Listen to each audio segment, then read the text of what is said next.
ये पर्सनल जो झगड़े हैं उसका निपटारा सरकार नहीं कर सकती। तो ये नहीं होता है कि इंडस्ट्री वगैरह लगा, तो उतने दिनों में क्यों नहीं दे दिए? उनकी सरकार तो 15 साल रही। वो बेसिकली गरीबों के लिए जी, वो कभी भी नाम नहीं देना चाहते थे। वो नमस्कार, आप देख रहे हैं न्यूज राउंड। मैं हूं आपके साथ शुभम। इस समय मेरी मौजूदगी विश्वनाथ फार्म हाउस में है और आज जो है सीपीआई एमएल के तरफ से जो है आज कॉमरेड विश्वनाथ सिंह को पुष्पांजलि देकर 2 दिवसीय बैठक का जो है आयोजन किया गया। इसी पुष्पांजलि में अभी उनके जो बेटे हैं अजय सिंह वो मौजूद थे। चलिए इनसे हम बात करते हैं। स्वागत है सर आपका। सबसे पहले सर आप अपने पिताजी यानी कि जो कॉमरेड विश्वनाथ सिंह हैं उनके बारे में कुछ बताइएगा। हमारे पिताजी माले से जुड़े रहे और आईपीएफ जब था तो वाइस प्रेसिडेंट वो थे और एक सामाजिक व्यक्ति के रूप में उनको लोग जानते। पूरे क्षेत्र में जन आंदोलन का शुरुआत करते थे वो हमेशा, या जल्ला संघर्ष समिति हो या माले आईपीएफ का गठन हो। उन्होंने अपने जीवन को लोगों के लिए समर्पित किया।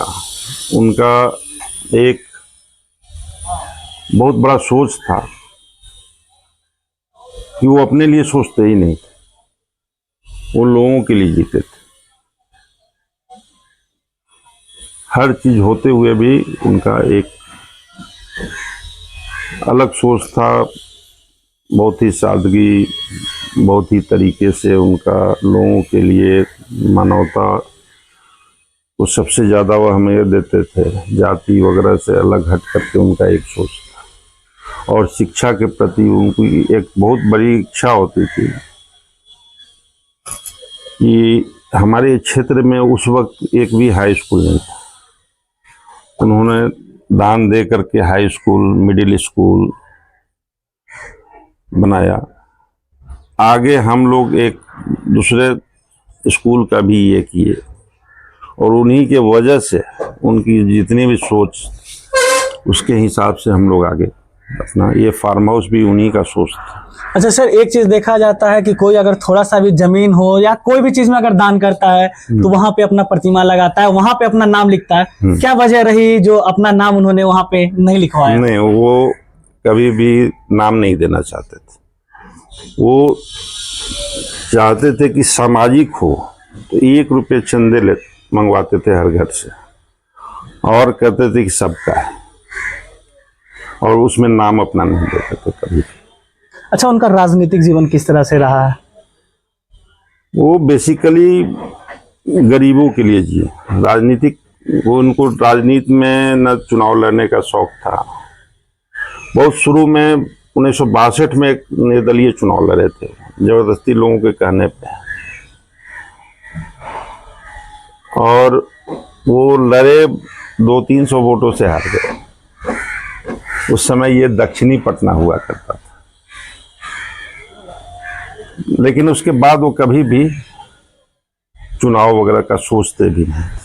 अच्छा, ये जो नाम पड़ा कॉमरेड विश्वनाथ सिंह, किस हिसाब से पड़ा? कॉमरेड क्यों रखा गया है आखिर? एक्चुअल में जितने भी लोग कम्युनिस्ट पार्टी से जुड़े रहते हैं उनके नाम के आगे कॉमरेड लग जाता है। सर, आप भी एक नेता रह चुके हैं जेडीयू में। अभी भी आप जेडीयू से जुड़े हुए हैं? हाँ बिल्कुल। अभी जेडीयू में देखा जाता है कि कभी नीतीश कुमार इधर जाते हैं, कभी उधर जाते हैं, और अभी फिर कुछ दिन पहले जब वो दिल्ली गए थे तब भी जो है कहा जा रहा था जनता के तरफ से कि कहीं फिर तो नहीं वो बदल जाएंगे। क्या कुछ कहिएगा जेडीयू होने के नेता होने के नाते? देखिए, राजनीति में इस तरह का व्यवस्था हो गया है कि कहीं भी आप कोई गलत नहीं कर। राजनीति में तो होता ही यही है, हर पार्टी अपनी सरकार बनाना, तो सरकार को बचाने के लिए भी लोगों को अपना एक तरीका होना चाहिए। राजनीति वही है, कोई गलत तो नहीं कर रहा है, किसी के साथ गलत नहीं किया। तो अभी भी जब भी नौकरी की बात होती है तो मुख्यमंत्री नीतीश कुमार है। हाँ। लेकिन विपक्ष हमेशा कहता है कि जो नौकरियां दी जाती है वो उन्होंने तेजस्वी यादव ने दी है। हाँ, तो क्या कुछ कहिएगा इसको लेकर? ये तो लोग सोचने इतने दिनों में क्यों नहीं दे दिए, उनकी सरकार तो 15 साल रही। नीतीश कुमार ये लालू जी की सरकार 15 साल में उन्होंने क्या किया? तो ये बोलना और करना आसान नहीं होता। ऐसे भी लोगों को सोचना चाहिए कि 140 करोड़ जनता के बीच में 2 करोड़ नौकरी है पूरे हिंदुस्तान में, कितने % हो गए? और ये लोग जातीय राजनीति करके ये तो आरक्षण तो उसमें तोड़ मरोड़ के पागल करके लोगों को रखे। ये नहीं होता है कि इंडस्ट्री वगैरह लगाए, रोजगार का उपाय करें कि ज़्यादा से ज़्यादा रोजगार मिले लोगों को। ये संभव ही नहीं है कि आप 140 करोड़ जनता को आप नौकरी दे दीजिएगा, उसमें 10 करोड़ को भी देने में आपको पॉसिबल नहीं है। तो ये तो बेवकूफ़ बनाया जाता है बोल करके लोगों को, राजनीति करने का एक तरीका है।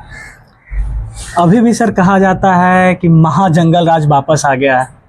जेडीयू की जब से सरकार बनी है, एनडीए की जब से सरकार बनी है, तो कहा जाता है कि महाजंगल राज आ गया है। लगातार जो है अपराध पे अपराध होते जा रहे हैं। देखिए, अपराध तो इससे ज़्यादा होता था पहले भी, और छिटपुट अपराध कोई रोक नहीं सकता है।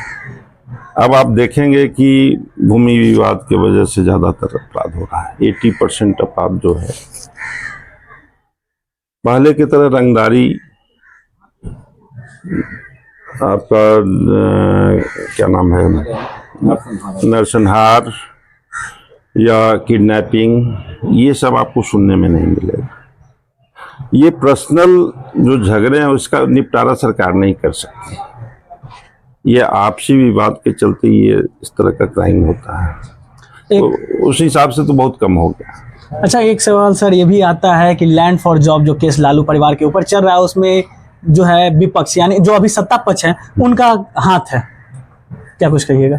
नहीं, ये तो कानून का काम है, इसमें कोई ये नहीं कर सकता है। ये सब बोलना सरकार का कोई इसमें हाथ नहीं होता। चलिए सर, एक आखिरी सवाल, क्या अजय सिंह फिर से फ्यूचर में विधायक या फिर कोई अन्य जो पद होती है उसके लिए चुनाव लड़ेंगे? नहीं, ऐसा नहीं, लेकिन पार्टी का आदेश होगा तो करेंगे, नहीं तो नहीं करेंगे। चलिए, बहुत बहुत धन्यवाद सर। तो अभी हमारे साथ कॉमरेड विश्वनाथ सिंह के जो पुत्र है अजय सिंह, साथ ही साथ कहा जा सकता है कि जेडीयू के जो नेता हैं अजय सिंह, वो मौजूद थे। तमाम मुद्दों पर इनसे चर्चा हुई। बाकी आप सबों को क्या लगता है कमेंट बॉक्स में देना ना भूलें। धन्यवाद।